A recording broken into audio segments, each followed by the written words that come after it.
Hi, I'm Patricia, and I need to tell you about the day I won $20 million in the lottery and discovered that my family's love was worth exactly nothing. For 15 years they called me irresponsible. They said I was wasting money on lottery tickets. They made fun of me at family dinners, rolled their eyes when I talked about my system, and told me I'd die broke and alone. Then I won $20 million. And suddenly everyone remembered how much they loved me. Suddenly everyone had been supportive all along. Suddenly everyone needed financial help for various emergencies that coincidentally appeared the week my win was announced. But what they didn't know was that I'd already made a decision that would shock them all and teach them a lesson about respect, dignity, and what it really means to be family. Because winning $20 million didn't just change my bank account. Changed everything. Before we continue, leave a comment telling us where you're watching from and subscribe for more stories like mine. My name is Patricia Brennan. I'm 58 years old and I live in Columbus, Ohio. I've been a nurse supervisor at a large hospital for the past 32 years. I'm divorced. My ex-husband David and I split up 18 years ago after 12 years of marriage.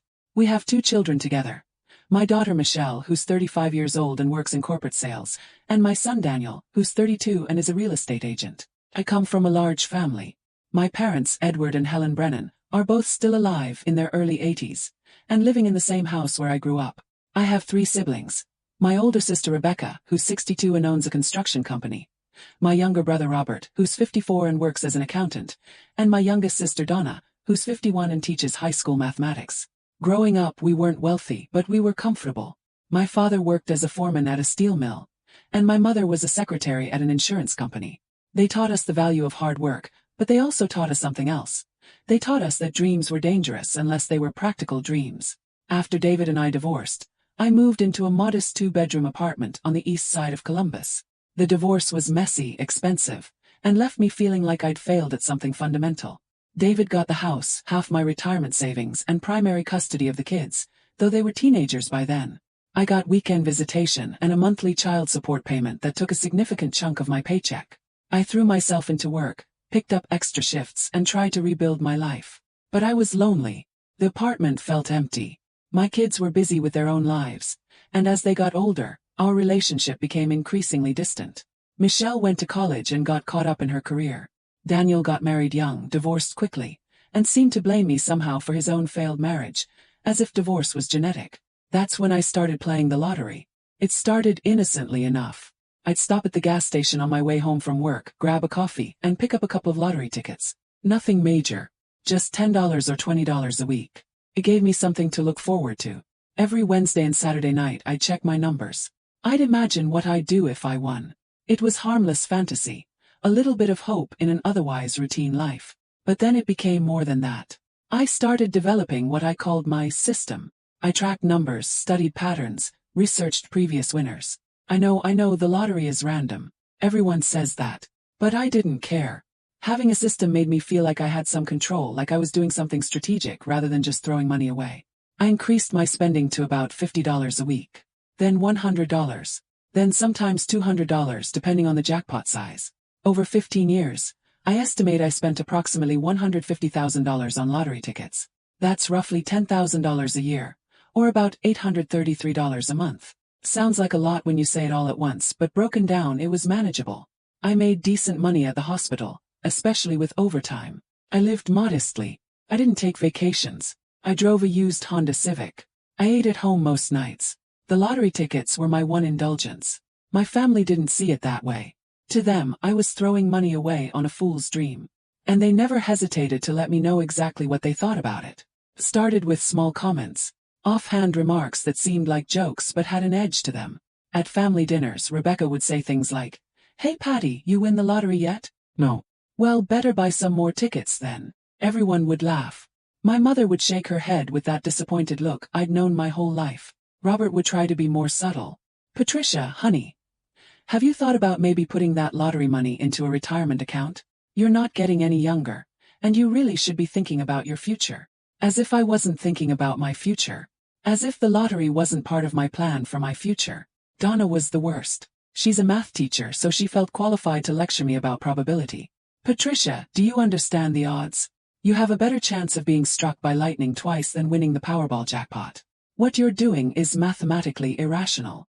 She'd say this at family gatherings in front of everyone, like she was grading my life choices and finding them insufficient. My parents were more quietly disapproving. My father would just grunt when the topic came up, but I could see the judgment in his eyes. My mother would sigh and say, "I just worry about you, Patty. You work so hard and then you just throw your money away. What are you going to do when you retire? You can't retire on lottery tickets." But the worst criticism came from my own children. Michelle and Daniel had somehow internalized their father's narrative about me, that I was irresponsible, that I didn't plan properly, that I was always chasing unrealistic dreams. David had done a thorough job of painting me as the failure in our marriage. One Thanksgiving about 5 years ago, we were all at Rebecca's house. I just mentioned that I'd bought tickets for a particularly large Powerball drawing. $450 million. The conversation stopped. Everyone looked at me. "Mom, seriously?" Michelle said with that tone. That disappointed, embarrassed tone. "You're still doing this?" "Still doing what?" I asked, though I knew exactly what she meant. "Wasting money on lottery tickets. Do you know how much you've spent over the years? It's got to be thousands of dollars." "It's my money," I said quietly. "I work for it. I'm not asking anyone else to pay for my tickets." "But you could be doing something productive with it," Daniel chimed in. "You could be saving for retirement or helping us with." He stopped, but the implication was clear. I could be helping them. "Helping you with what?" "Yes." He looked uncomfortable. "Never mind. Just, Mom, it's irresponsible. That's all." Rebecca laughed. "Patty's been irresponsible her whole life. Why would she change now?" My mother reached over and patted my hand. "We just love you, Patty. We want what's best for you." But it didn't feel like love. Felt like judgment. It felt like they'd all decided I was the family disappointment, and my lottery tickets were just the most visible symbol of my failure to live up to their expectations. After that Thanksgiving, I started avoiding family gatherings when I could. I'd make excuses. Had to work, wasn't feeling well, had other plans. The truth was, I was tired of being the punchline to their jokes and the subject of their concern. I was 53 years old, working an honest job, paying my bills and not hurting anyone. But in their eyes, I was a problem that needed to be solved. My lottery playing continued. If anything, their criticism made me more determined. Every ticket I bought felt like a small act of rebellion. I knew they were all talking about me behind my back, probably feeling sorry for me, probably wondering when I'd finally wake up and stop throwing my life away. I never stopped tracking my spending, though. I kept meticulous records in a notebook. Every ticket purchased, every drawing, every number. In 15 years. I won small amounts here and there. $50 here, $200 there. Once I won $5,000 on a scratch-off ticket, which I immediately reinvested in more tickets. My family never knew about these small wins. I never told them. What was the point? They just see it as evidence that I was in too deep, chasing losses. Then came March 15th of this year. A date I'll never forget. The Powerball jackpot had rolled over for weeks and was sitting at $520 million. The cash option was approximately $350 million. After taxes, a single winner would take home roughly $220 million. I bought my usual tickets, $200 worth, using my system, my numbers, my patterns that everyone said were meaningless. I was working the night shift that Wednesday. I checked the numbers when I got home Thursday morning. I remember it was a particularly long shift. We had a patient emergency, and I had to supervise the response team, which took until 3 a.m. I finally got home around 4:30 in the morning, exhausted, planning to just crash into bed. But I couldn't sleep without checking my numbers.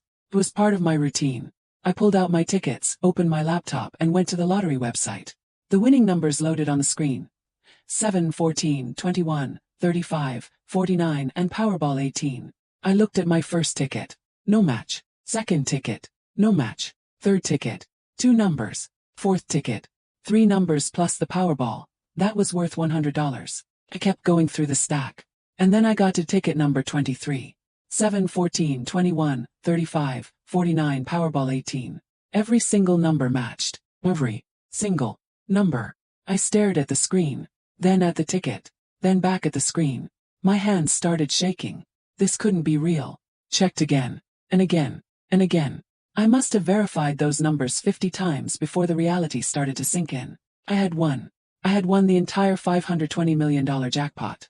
And unless someone else had also won, which seemed unlikely given the odds, I wouldn't even have to split it. I sat there in my small apartment kitchen as the sun started to come up, holding a piece of paper worth $250 million, and I didn't know what to feel. Vindication. Joy. Terror. All of it. The first thing I did was sign the back of the ticket and put it in a fireproof safe I kept in my bedroom closet. The second thing I did was call in sick to work. The third thing I did was sit on my couch for about 6 hours just thinking. I didn't tell anyone. Not yet. I'd read enough stories about lottery winners to know that the moment people found out, my life would change forever. I needed time to process this, to make plans to protect myself. Over the next few days I did my research.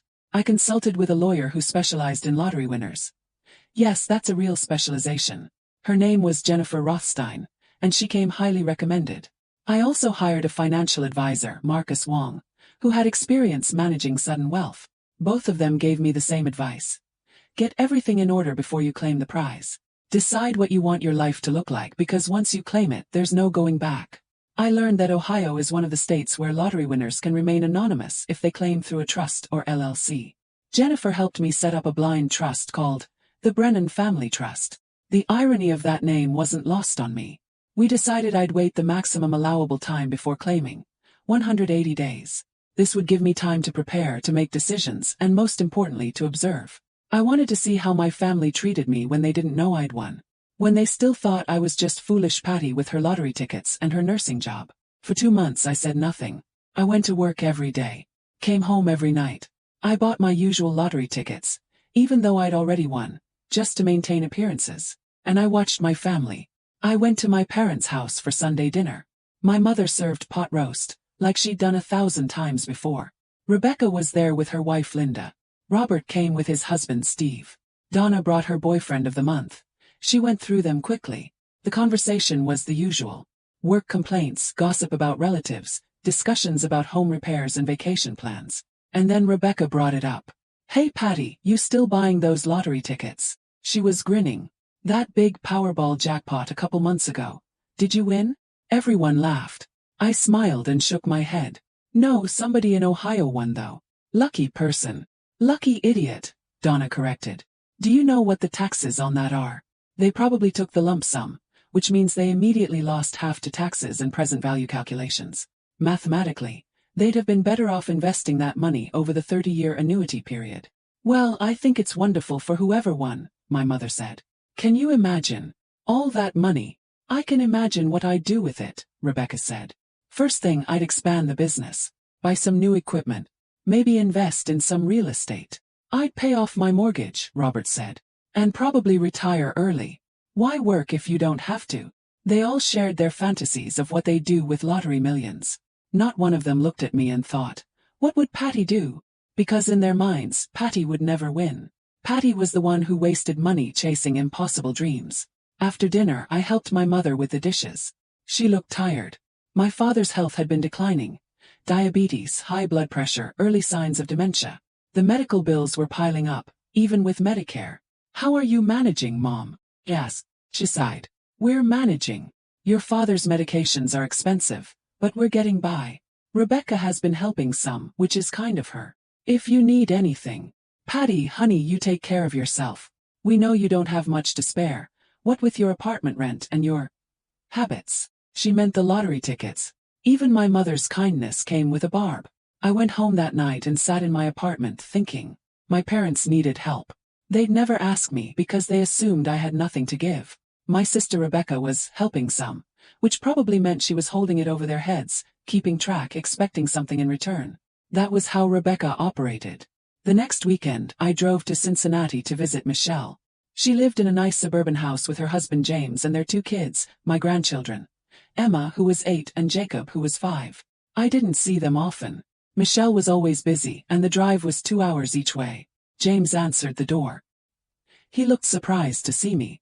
Patricia, we weren't expecting you. I should have called ahead. I was just in the area and thought I'd stop by. Lie.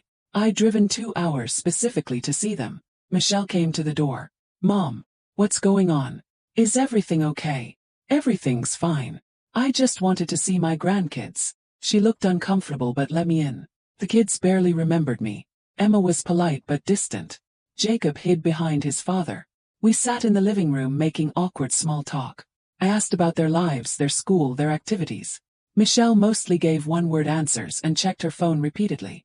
After about 30 minutes, James took the kids upstairs for bath time. Michelle and I sat in uncomfortable silence.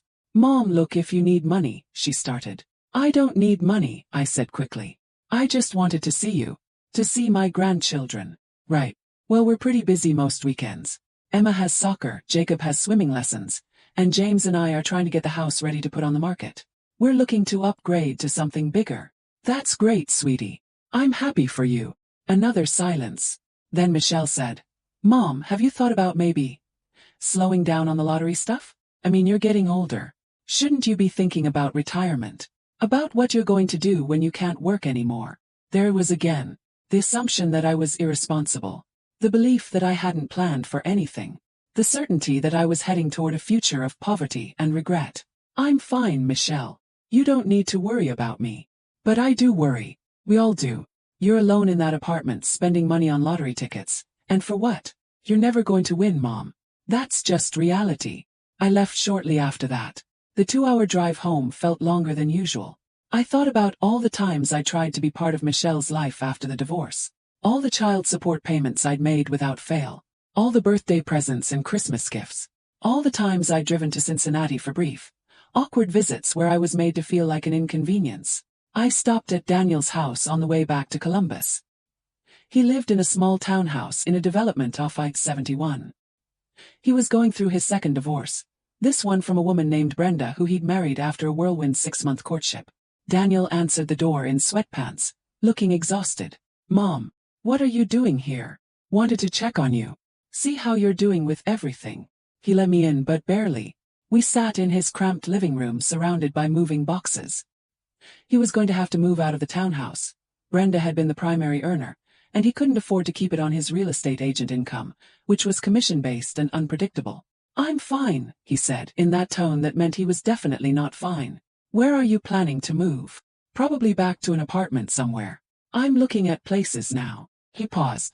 Mom, I don't suppose you could. I mean, I know you don't have much, but if you could maybe help with the security deposit. And there it was. The only reason he'd let me in. He needed money. How much do you need? Yes. Maybe $2,000. I know that's a lot to ask. I'm really struggling right now. The divorce lawyer fees cleaned me out, and Brenda fought me on everything. I thought about the $220 million sitting in my blind trust. I thought about how easily I could write him a check right now. But then I thought about the 15 years of judgment, the eye rolls, the lectures about my irresponsible lottery habit. I thought about how he'd never once considered that maybe my system would work, that maybe I knew what I was doing. I can probably help with something, I said. Let me see what I can do. His face brightened. Really? Mom, thank you. I promise I'll pay you back. But we both knew he wouldn't. And normally I wouldn't care. But something had shifted in me. Winning the lottery had changed something fundamental. It had made me realize that for 15 years, my family had respected me less than I deserved. They'd seen my hope as foolishness. They'd mistaken my optimism for irresponsibility. I left Daniel's house and drove home. That night I made a decision. I would wait a little longer before claiming my prize. I wanted to see what else would reveal itself. I wanted to understand exactly where I stood in my family's eyes when they thought I had nothing. 3 weeks later, my father had a serious health scare. He collapsed at home, and my mother called an ambulance. He was in the hospital for 4 days with what turned out to be a severe diabetic episode combined with a minor stroke. He recovered, but the hospital bill was substantial, about $45,000 after insurance. My mother called me crying. Patty, I don't know what we're going to do. We don't have this kind of money. Rebecca says she can help with maybe $10,000, but that's all she can manage right now. Robert and Donna both have their own financial problems. What about me, Mom? Yes. Did you think about asking me to help? There was a long pause. Oh, honey. We know you don't have that kind of money. We wouldn't ask you to. You wouldn't ask me because you assume I spent it all on lottery tickets. Patty, that's not. It's okay, Mom. I understand. And I did understand. Perfectly. I told her I'd see what I could do. Then I called Rebecca. Yeah, it's a tough situation, Rebecca said. Dad's medical bills are getting out of control. Someone needs to start having conversations with Mom and Dad about their finances. They might need to sell the house, move into something smaller. Or we could all help them, I suggested. Rebecca laughed. Patty, I'm already in for $10,000. That's more than my share, considering I've been the one helping them for years with house repairs and property taxes and everything else. Where have you been? I've been here, Rebecca. Working my job. Living my life. Yeah, buying lottery tickets. Look, I'm not trying to be harsh, but let's be realistic. You're not in a position to help financially. Nobody expects you to be. Just maybe visit them more often or something. That would probably mean more to them anyway. After I hung up, I sat on my couch for a long time. My father, the man who taught me how to change a tire, who'd come to my high school volleyball games, who'd helped me move into my first apartment, was in financial trouble. And nobody in the family even thought to ask if I could help, because they'd all decided years ago that I was financially incompetent. That's when I called Jennifer Rothstein and told her it was time. Time to claim the prize. Time to make my move. Time to show my family who I really was. But first we needed to make some changes to my estate plan. I met with Jennifer and Marcus Wong in Jennifer's downtown office. They'd already done preliminary work on asset protection, setting up the blind trust, and preparing for tax optimization. Now we needed to talk about what would happen to the money after I died. The standard approach, Jennifer said, is to divide the estate among your children, with provisions for your parents if they're still alive. We can set up trusts for the grandchildren's education, establish charitable foundations, and create structures to minimize estate taxes. I don't want to do that, I said. Both Jennifer and Marcus looked at me. You don't want to provide for your children? Marcus asked carefully. I want to provide for people who actually respect me. People who have shown that they value me as a person, not just as a potential source of money. I explained my family situation, the 15 years of criticism, the judgment, the assumptions about my irresponsibility, the fact that when my father was in the hospital, nobody even thought I could help financially. So what do you want to do? Jennifer asked. I want to set up a will that initially leaves everything to my children, Michelle and Daniel. Standard amounts. Then I want to include a clause that says if within 1 year of my death, any beneficiary has demonstrated a pattern of disrespect, judgment, or has failed to maintain a genuine relationship with me, I reserve the right to modify the will and redirect their inheritance to charitable causes. Jennifer nodded slowly. That's unusual, but it's your money. We can include language about being of sound mind and body, make it clear that this was your conscious decision, and structure it so it's legally defensible. I also want to leave specific amounts to a few people who have been genuinely kind to me over the years, regardless of whether they knew about the money. I was thinking of Maria, the woman who worked at the gas station where I bought my lottery tickets. For 15 years, Maria had never once judged me. She'd sold me my tickets with a smile and a good luck, Miss P. She'd celebrated my small wins with me and commiserated when I didn't win. She treated me with more consistent kindness than my own family. I was thinking of my neighbor, Dorothy, an 80-year-old widow who lived in the apartment next to mine. She'd brought me soup when I had the flu. She'd watered my plants when I worked double shifts. She'd never asked me for anything, never judged my choices, just been a friendly presence in my life. I was thinking of my coworker, Karen, who'd worked alongside me at the hospital for 20 years. We'd shared lunch breaks, complained about management together, covered for each other when we needed time off. She knew about my lottery playing and had never once made me feel stupid about it. Hey, someone's gotta win, she'd always said. Might as well be you. I want Maria to get $2 million. Dorothy to get $1 million. Karen to get $1 million. And I want to establish a scholarship fund at my old high school for $5 million. Marcus was taking notes. That's $9 million allocated. What about the rest? The rest will be divided as follows. $20 million to my parents, to be held in trust for their care. If they predecease me, that money goes to Alzheimer's and diabetes research. $10 million to be divided among my siblings, but only if they can demonstrate that they treated me with respect in the year before my death. If they can't, that money goes to women's shelters and nursing scholarship programs. And your children? Jennifer asked. $50 million each, held in trust. But the same clause applies. If they spend the year before my death treating me the way they've treated me for the past 15 years, if they judge me, dismiss me, only contact me when they need something, then their inheritance gets redirected to youth mentorship programs and organizations that support children of divorce. Jennifer leaned back in her chair. You're essentially setting up a test. You're going to see how they treat you now that you're wealthy. No, I corrected.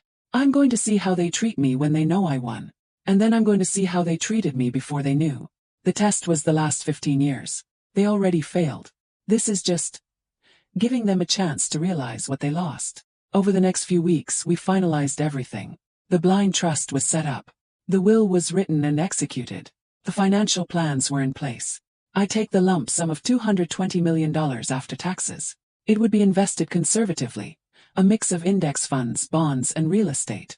The projected annual return would be around $8 to $10 million, more than enough to live on while preserving the principal. Then, exactly 179 days after winning, one day before the deadline, I went to lottery headquarters in Cleveland to claim my prize.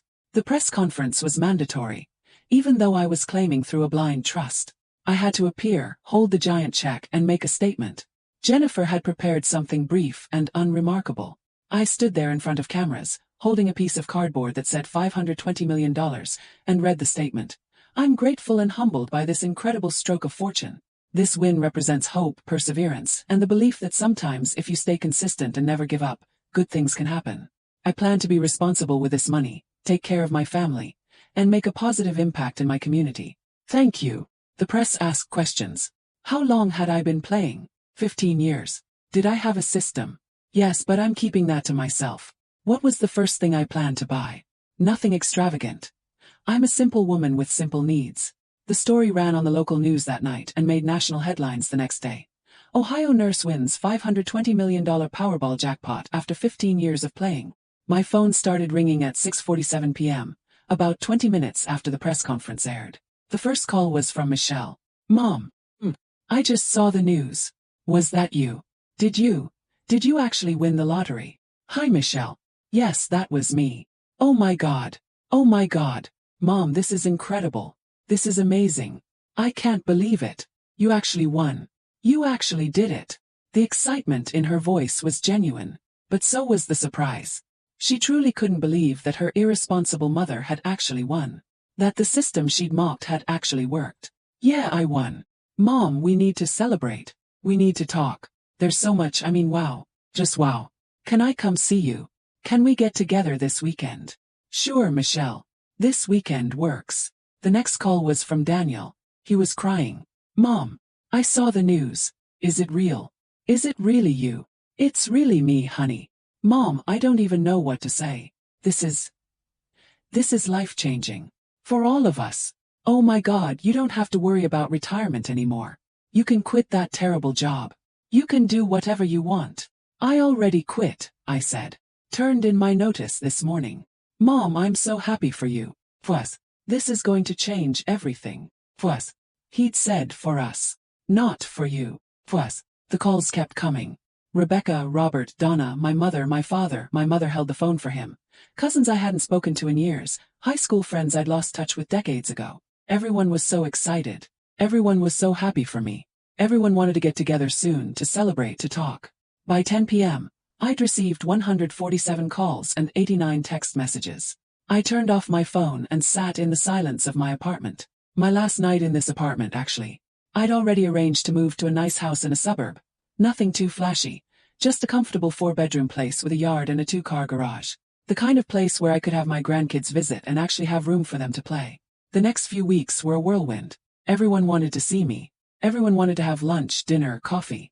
Everyone had been so proud of me all along, and always believed in my system, and knew I'd win someday. The first family dinner after my win was at Rebecca's house. She'd insisted on hosting a celebration. When I arrived, there was a banner that said, "Congratulations, Patty." And everyone applauded when I walked in. Felt surreal. Patty, the woman of the hour. Rebecca wrapped me in a bear hug. I always knew you'd do it, little sister. I always believed in you. This was the same Rebecca who'd called me irresponsible 1,000 times. The same Rebecca who'd laughed at me at Thanksgiving. But now she was my biggest supporter. Dinner was elaborate.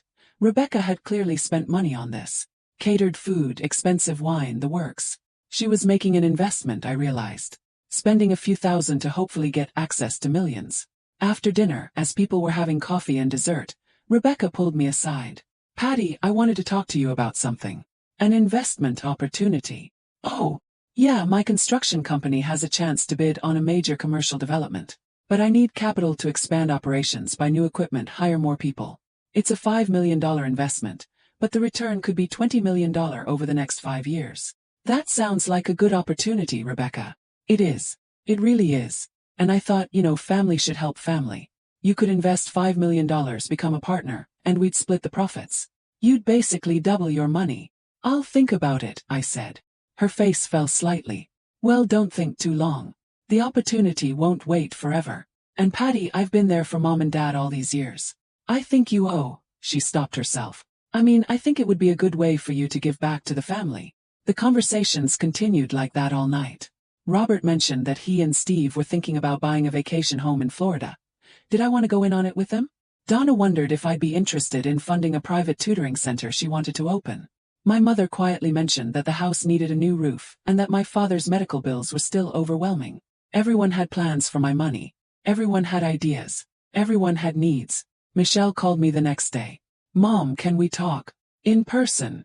We met at a coffee shop near her house. She looked nervous. Mom, I've been thinking. About your win. About what it means. Okay. And I realized that I haven't been a very good daughter. I've been distant. I've been judgmental. And I'm sorry. Waited. There was more coming. The thing is, James and I are looking at houses. We found this perfect place, but it's $800,000, and we're a bit short on the down payment. I was wondering if you could help. Maybe $150,000. That's a lot of money, Michelle. I know, but Mom, you have $220 million. $150,000 is nothing to you now. It's like pocket change. And it would really help us out. Plus, it's an investment. Real estate always appreciates. You'd basically be helping us build wealth. Let me think about it. Mom, we need to put in an offer soon or we'll lose the house. Can you decide by tomorrow? I looked at my daughter. The daughter I'd supported for years. The daughter who'd kept me at arm's length. The daughter who'd just apologized for being distant and then immediately asked for $150,000. No, I said. No what? No, I can't decide by tomorrow. These are big decisions. I need time. Michelle's expression hardened. Mom, come on. Don't be like that. I'll pay you back eventually. Like Daniel paid me back the $2,000 I lent him for his security deposit. Michelle looked uncomfortable. That's different. Daniel's going through a divorce. He's struggling. And I was struggling for 15 years while I played the lottery and you all told me I was wasting my money. Where were you then? Mom, that's not fair. We were just concerned about you. No, you were embarrassed by me. There's a difference. I left the coffee shop. Michelle called me 3 times that afternoon. I didn't answer. Daniel came to visit me at my new house. He brought a bottle of wine and a big smile. Mom, this place is beautiful. I'm so happy for you. We sat in the living room. He admired the furniture, the view, the spaciousness. Then he said, Mom, I've been thinking. I'm a real estate agent, right? I know. Well, with your money you could really build a real estate portfolio. Investment properties, rental income, long-term wealth building. Could help you. I could be your agent for all your purchases. We could work together. That's an idea. I've already started looking at properties. There's a great fourplex that just came on the market. $1.2 million. It would generate about $8,000 a month in rental income. That's $96,000 a year. And I'd only charge you 2% commission instead of the usual 3%. Family discount. I did the math in my head. 2% of $1.2 million was $24,000. He wanted $24,000 for helping me buy a property. I'm not ready to invest in real estate right now, Daniel. But Mom, you should be growing your money, not just letting it sit in a bank account. Let me help you. Let me be part of this. Let me be part of this. Not let me help you. Let me be part of this. Part of the money. I'll think about it, I said. Over the next month, the requests kept coming. My sister Donna needed $75,000 to start her tutoring center. Robert needed $50,000 to pay off credit card debt he'd accumulated over the years. My parents needed $200,000 for my father's ongoing medical care and to renovate their house for his increasing mobility issues. Cousins I hadn't seen in a decade suddenly remembered we were family. My high school boyfriend reached out on Facebook. Old co-workers from jobs I'd held 20 years ago somehow got my new phone number. Everyone wanted something. Everyone needed something. Everyone had a plan for how I should spend my money. And through it all, not one person said, Mom, I'm sorry we didn't believe in you. I'm sorry we made you feel bad about your dream. I'm sorry we treated you like you were irresponsible when you were just hopeful. Not one person acknowledged that I'd been right and they'd been wrong. They just wanted access to the result of my persistence. 2 months after claiming my prize, I called a family meeting. I invited everyone to my new house on a Saturday afternoon. My parents, my siblings, my children. Everyone came. Course they did. I'd had Marcus Wong prepare folders for each of them. Financial folders with numbers, projections, and legal documents. They sat in my living room, looking expectant, looking hopeful. looking like they were about to receive a gift they felt entitled to. "Thank you all for coming," I said. "I wanted to talk to you about my financial plans and my estate planning." Everyone leaned forward. This was it. This was the moment they'd been waiting for. "Over the past 15 years, you've all made your feelings clear about my lottery playing. You called it irresponsible. You said I was wasting money. You made jokes about it at family dinners. You were embarrassed by me." The room went quiet. Rebecca shifted in her seat. Robert looked down at his hands. Michelle and Daniel exchanged glances. "I kept meticulous records," I continued. "Over 15 years, I spent approximately $150,000 on lottery tickets. That's $10,000 a year. Some years more, some years less. I worked overtime to afford it. I lived modestly. I didn't take vacations or buy expensive things. The lottery was my one indulgence." "Patty," my mother started. "Please let me finish. You all decided that this made me irresponsible. That this meant I wasn't planning for my future. That this meant I was a problem that needed to be fixed. When Dad was in the hospital, nobody even thought to ask if I could help with the bills, because you all assumed I'd spent everything on lottery tickets." My father looked uncomfortable. Rebecca opened her mouth to speak, but I held up my hand.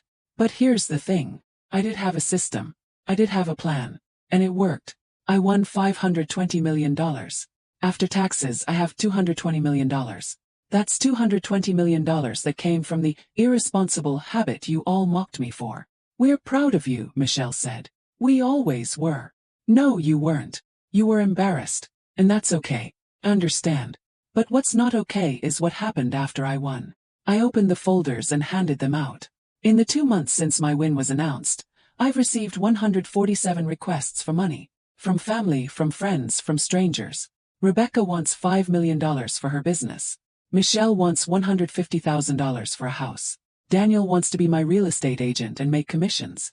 Donna wants $75,000 for a tutoring center. Robert wants $50,000 for credit card debt." Pulled out my notebook. The same notebook where I tracked my lottery spending for 15 years. I kept track of every request. The total amount people have asked me for is $13.4 million. That's a lot of money. "Patty, we're family," Rebecca said. "Family helps family." "You're right, Rebecca. Family does help family. Let me tell you about the family that helped me over the past 15 years.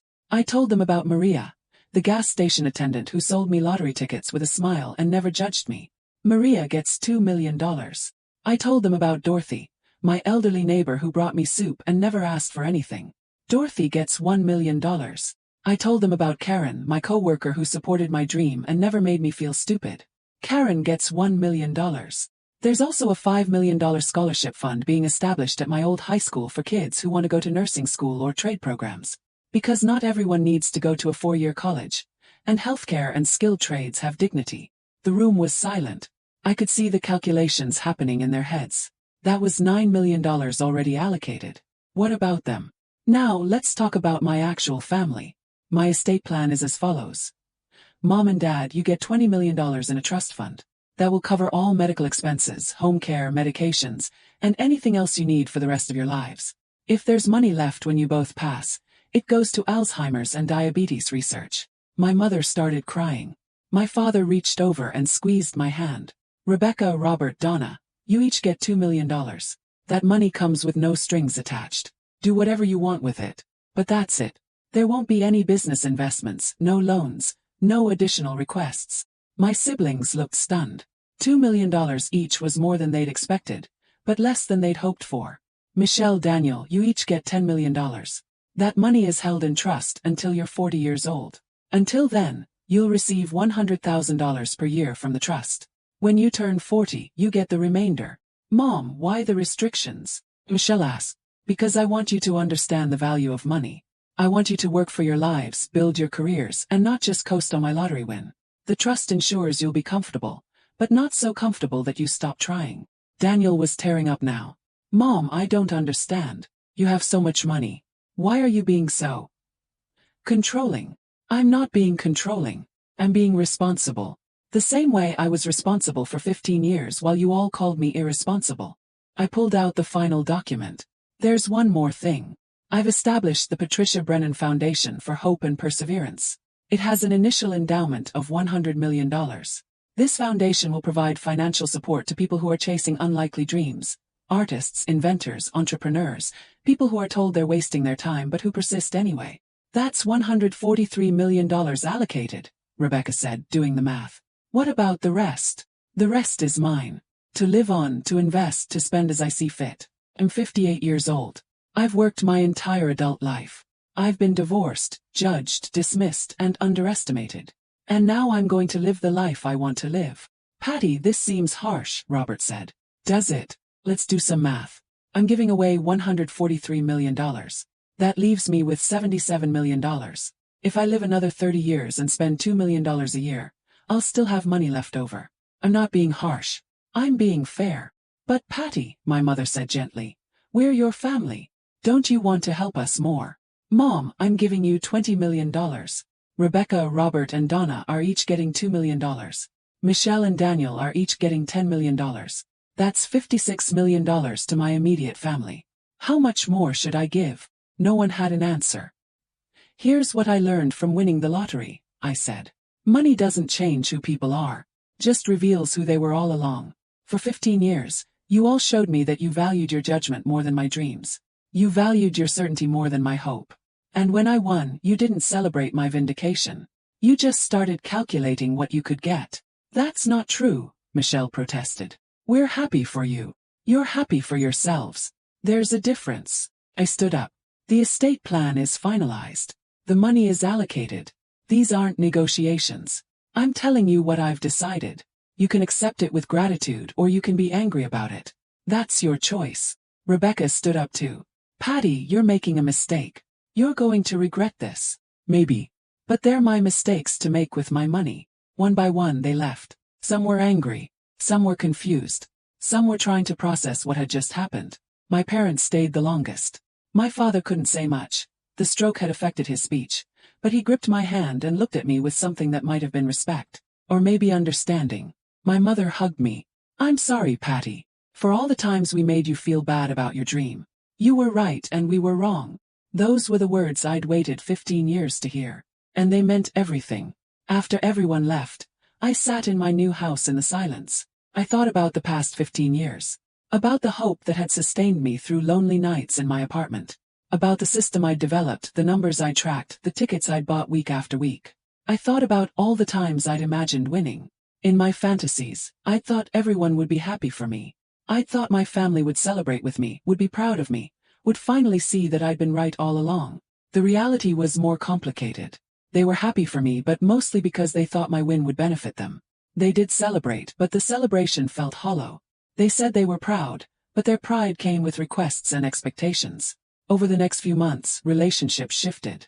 Michelle stopped calling as frequently when she realized I wasn't going to change the trust terms. Daniel was hurt that I wouldn't use him as my real estate agent for a property portfolio I had no intention of building. Rebecca sent me a long email about how family should stick together and how I was being selfish. But there were bright spots too. My parents and I grew closer. Without the financial stress, they relaxed. My father's health stabilized with better care. My mother started painting again, something she'd given up decades ago. They moved into a beautiful assisted living community where they had friends and activities and peace. Robert, after the initial disappointment, reached out to apologize. You're right, he said. We did judge you unfairly. And when you won, I just saw dollar signs instead of seeing my sister. I'm sorry. He used his $2 million wisely, paid off his debts, invested the rest, and kept working as an accountant because he loved it. Donna took her $2 million and disappeared to Thailand for 6 months. When she came back, she was dating a man her own age for the first time in years and seemed genuinely happy. She thanked me and meant it. Maria, the gas station attendant, cried when I told her about the $2 million. Miss P, you don't have to do this. Yes, I do.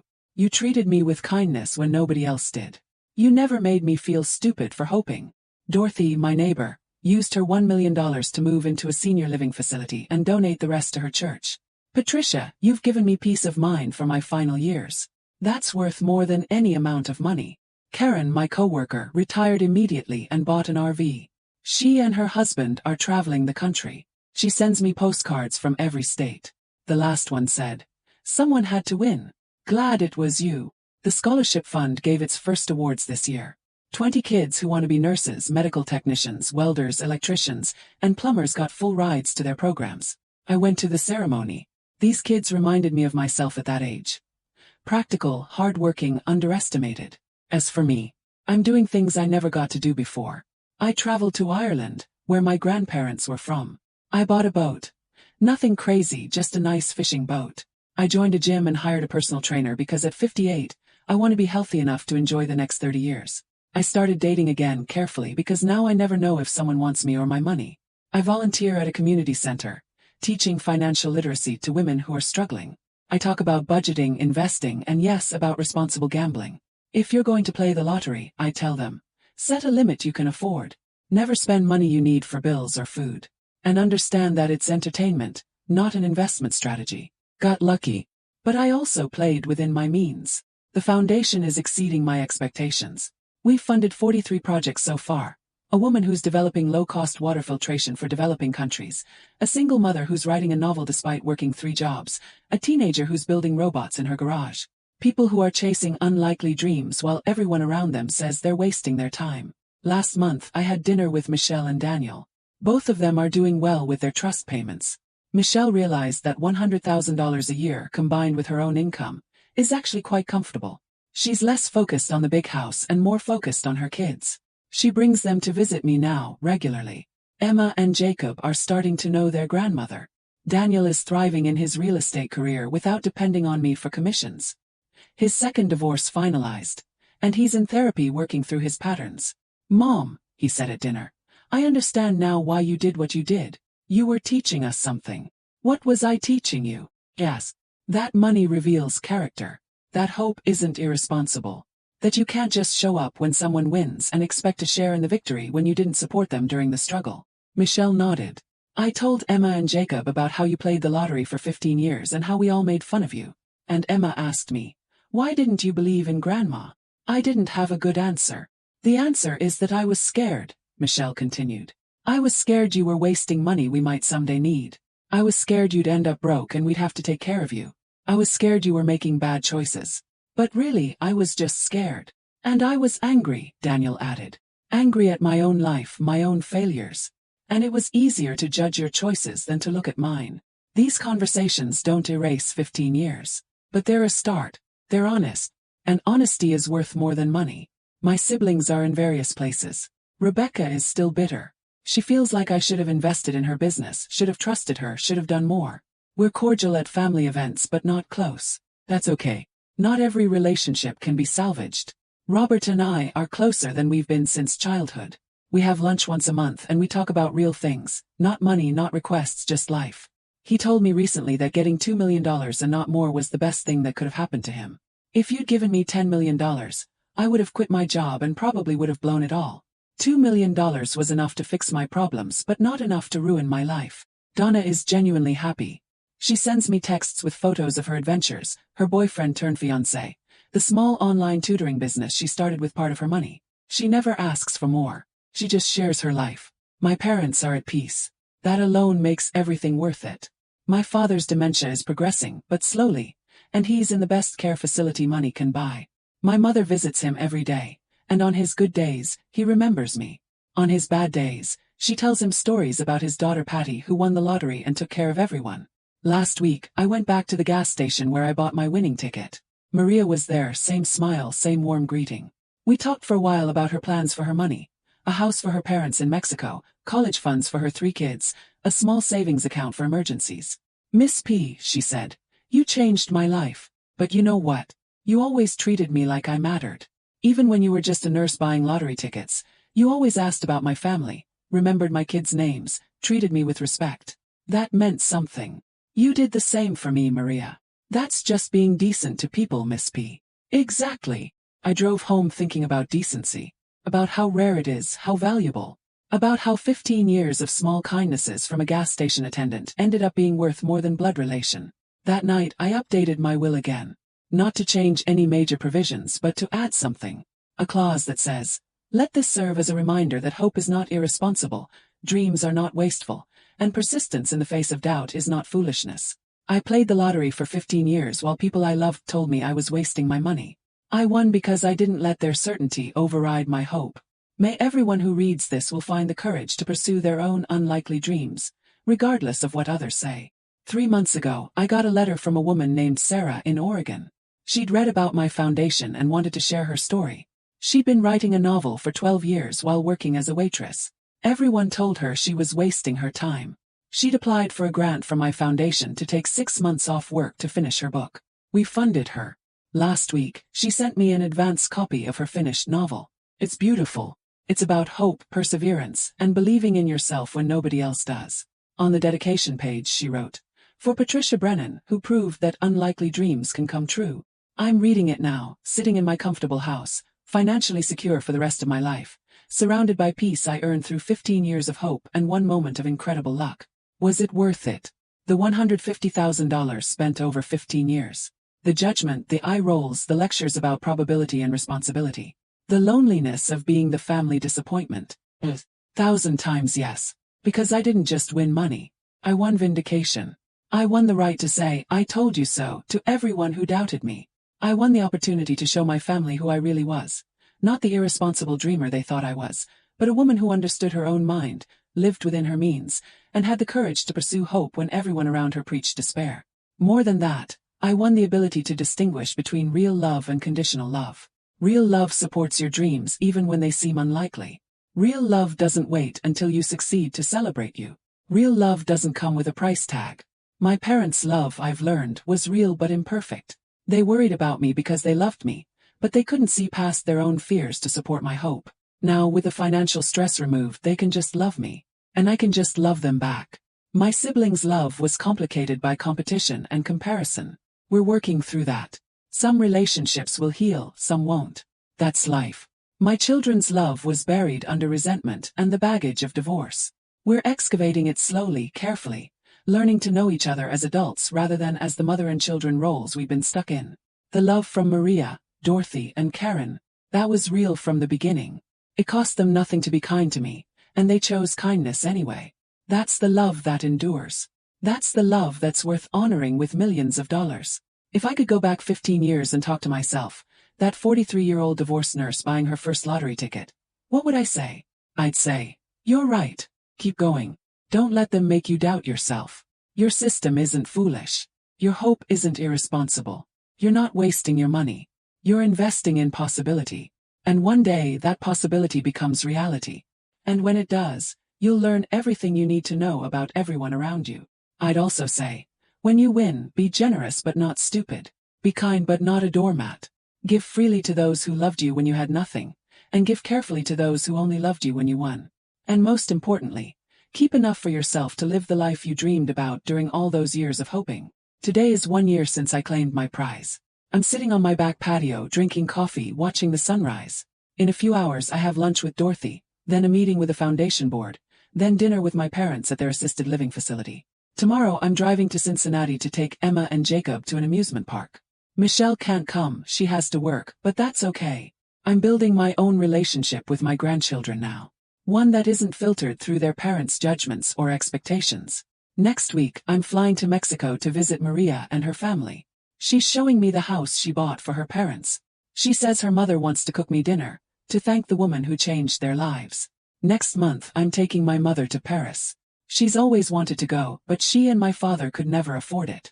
Now she can, and I get to be the one who takes her. My father can't travel anymore, but on his lucid days, he's excited for her. "Take pictures," he tells her. "Show me everything. Life is good. Better than I imagined during all those years of buying lottery tickets and hoping. Not because of the money itself, but because of what the money revealed. Showed me who people really were. It gave me the power to reward kindness and set boundaries against exploitation. It gave me freedom and peace and the ability to pursue purpose. People ask me all the time, what's it like to win the lottery? They expect me to talk about the money, the things I've bought, the financial security. But that's not what winning the lottery is really about. Winning the lottery is about learning that you were right when everyone said you were wrong. It's about vindication after years of judgment. It's about discovering who really loved you and who just loved your potential as a resource. It's about having the power to reward the people who treated you well when you had nothing and to set boundaries with the people who only showed up when you won. It's about proving to yourself that hope isn't irresponsible, that dreams aren't wasteful, and that sometimes, Just sometimes the unlikely thing happens and you get to be the person it happens to. I won $220 million after taxes. But what I really won was so much more than that. I won my self-respect. I won clarity about my relationships. I won the ability to live my values. I won peace. And I won the right to tell everyone who doubted me, I told you so. My family said I wasted money gambling. Until I won $20 million and changed my will. And in doing so, I changed everything. So that's my story. I'd love to hear what you think. Have you ever been judged for pursuing an unlikely dream? Have you ever been right when everyone said you were wrong? Let me know in the comments and subscribe if you want to hear more stories like mine. Because sometimes the long shot pays off. Sometimes the irresponsible dreamer wins. Sometimes hope trumps certainty. And when it does, you learn everything you need to know about everyone around you. Thank you for listening to my story. And remember, never let anyone make you feel foolish for hoping. Hope is what makes life worth living, even when the odds are against you. Especially when the odds are against you. Good luck out there. Someone's got to win. Might as well be you.